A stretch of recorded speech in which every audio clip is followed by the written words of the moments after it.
Hey everyone and welcome to Storytime. My name is Jake and today we are going to be looking at the subreddit r/idontworkherelady, where people tell us their craziest stories on when they got mistaken for being an employee at somewhere they didn't work. If you're new around here, please do hit subscribe down below so that you never miss out on another video. But for now, let's sit back, relax and enjoy some Reddit stories. Lady smashes glass door because I won't let her inside business I don't work at.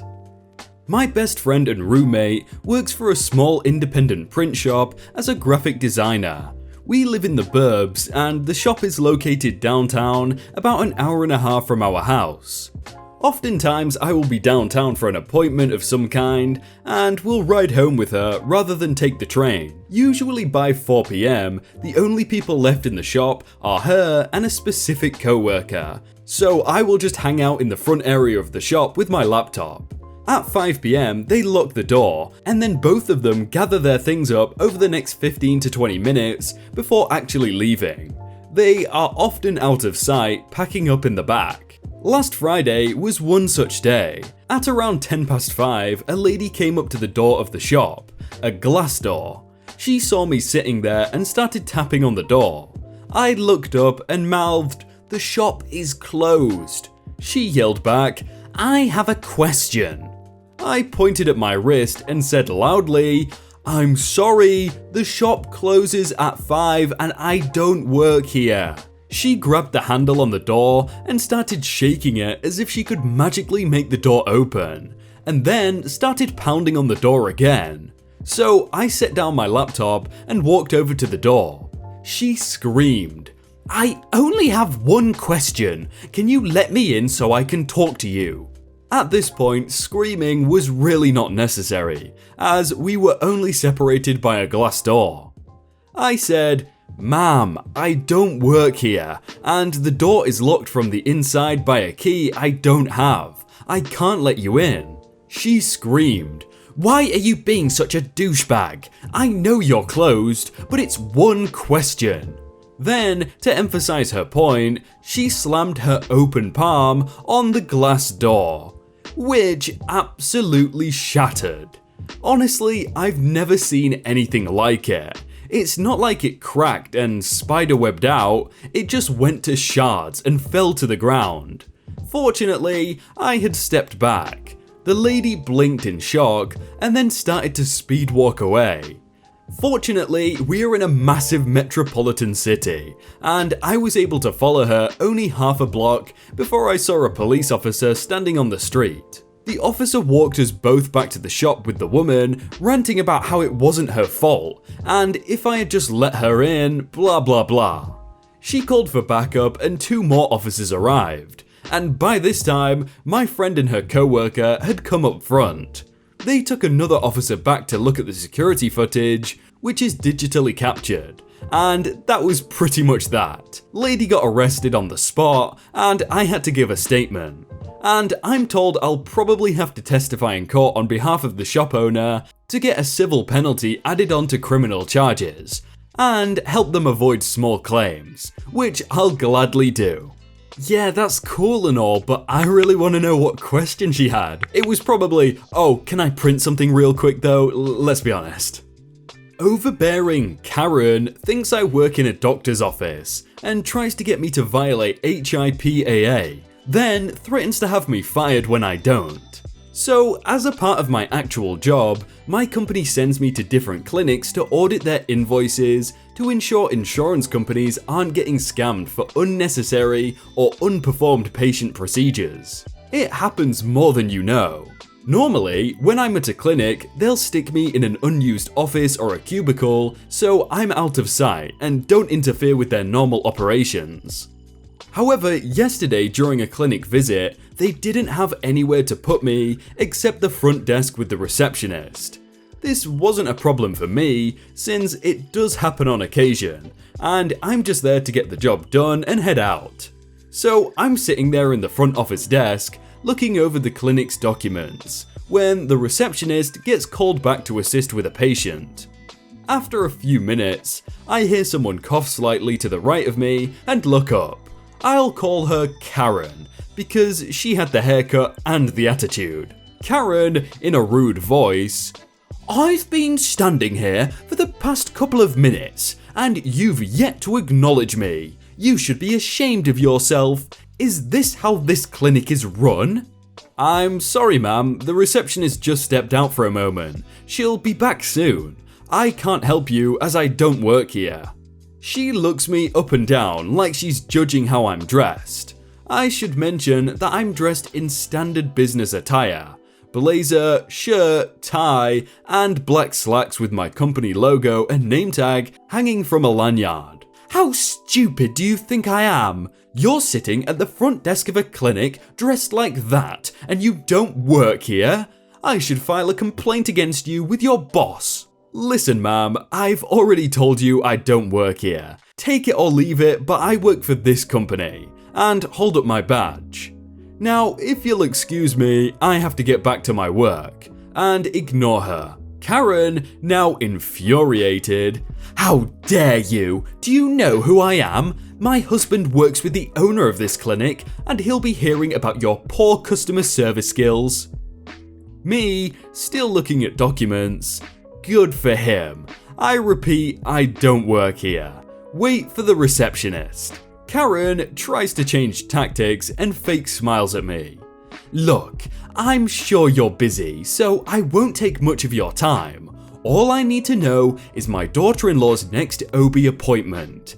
Her name is blank. It shouldn't take you long to find her in your calendar. I just need to know what time it is so I can be here to meet her. Me, now looking at her. Are you deaf? I've already told you I don't work here, and even if I did, you're asking me to violate HIPAA laws. Do you know how serious that is? You need to ask her directly if she's willing to have you with her, though I doubt it. You don't know what you're talking about. That girl should have told me when she was scheduling her first ultrasound. That's my grandchild in there, and I need to be here to see him. Now, tell me when her appointment is, otherwise I'll have you fired. You need help, lady. You need to leave now before I have someone call security. You're threatening me? The doctor and receptionist hear the loud commotion and come out to the front desk. What's going on here? This woman doesn't understand that I don't work for you, and she's trying to find out her in-law's appointment. Karen, now panicking, your receptionist, pointing at me, has been useless and won't give me the information I've asked for. He needs to be fired. The receptionist to Karen, he doesn't work here. Doctor, I'll take care of this. And she intercoms to the security office. Hi, we need a guard to come to office 123 to escort someone out. She's disturbing one of our vendors.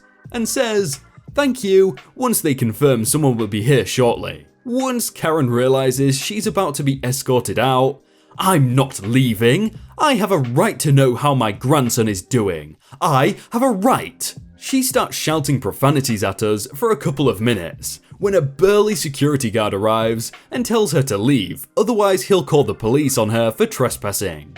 She refuses, so he grabs her by the arm and drags her screaming out of the office. That was the last I saw of her, but the receptionist called the daughter-in-law to inform her what just happened. After the call, the receptionist laughs and tells me that the in-law didn't want the woman anywhere near her and the baby to be. It seems her and her husband are no contact, which explained part of the craziness. Oh, that's a perfect way to get what you want, shout profanities at random people that you don't know, and I'm sure they'll be like, oh, you know what, sorry, let's get you what you want. No, I won't make you a goddamn sub. Congrats on getting banned from Publix. I used to work in the deli of a Publix down in Florida, which is a fairly large grocery chain in the southeast. The Publix I worked in was fairly close to the Villages, which is the largest retirement community in the country. Probably something in the range of 2/3 of all customers in the store were retirees. There was a larger than average number of rude customers, but there were a few regulars who were really foul-tempered. Of the year or so that I worked there, a 70-ish-year-old woman came in every Sunday and ordered the same thing, a toasted chicken tender sub with shredded pepper jack cheese. She was also the pushiest woman I've ever had the displeasure of meeting. If there was a line and she was forced to wait, she'd start yelling that we needed to hurry up because some of us have places to be. Would loudly complain that the service here is getting worse every year. Would lean over the counter and snap her fingers at anyone passing by and snap, "Excuse me, I've been waiting for service. Come here."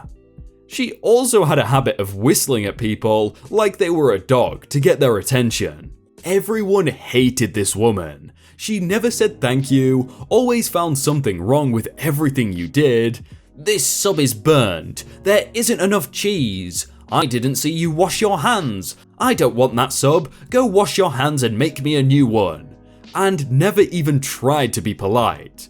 Unfortunately, Publix has a policy of make it right, so we could never tell her to go screw herself like we so desperately wanted to.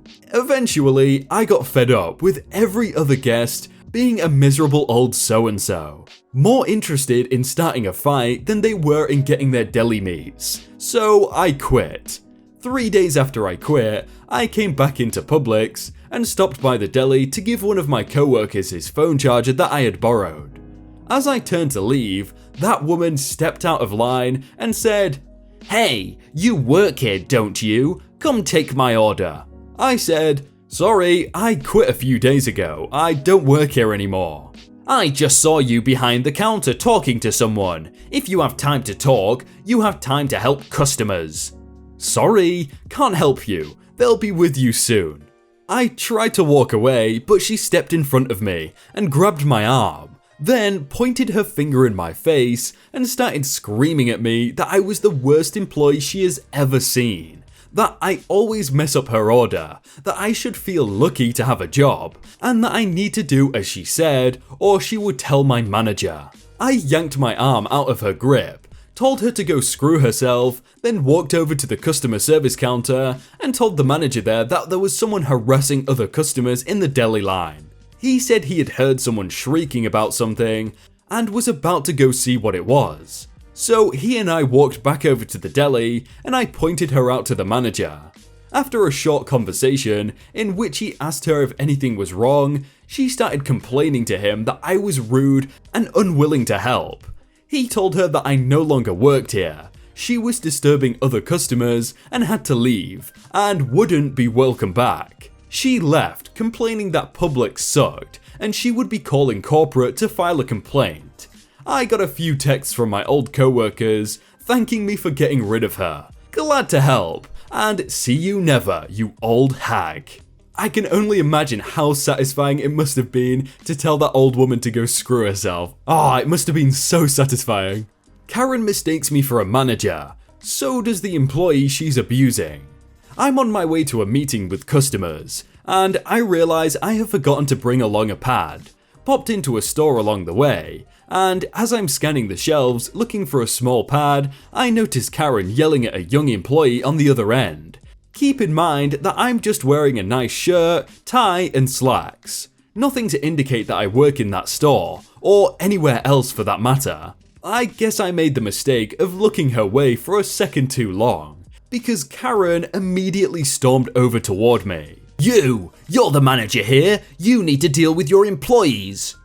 Before I had a chance to correct her, she launches into a tirade about how worthless this poor kid was. She was swearing more than I do, and I swear like I was raised by Samuel L. Jackson. I glanced over at the employee, and he's white as a sheet and shaking.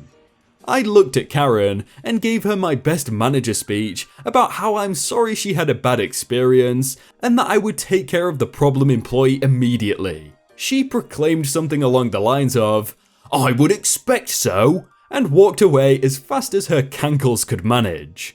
I walked over to the kid, who's still white and shaking. First words out of his mouth are, "Am I fired?"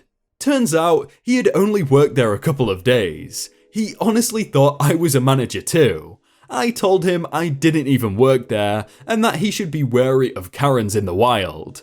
I have learned my lesson and will no longer go into that store wearing a tie. The poor kid was probably so confused about what just happened. Hey everyone, I hope you all had a really good day and that you enjoyed that video. If you want to check out some other videos, then click on screen right now, or check out the playlist down below. If you enjoyed that video, then please do leave a like. And if you want to submit your own stories, then you can do so by joining the Discord in the top link in the description. But thank you so much for watching, and I will see you very soon.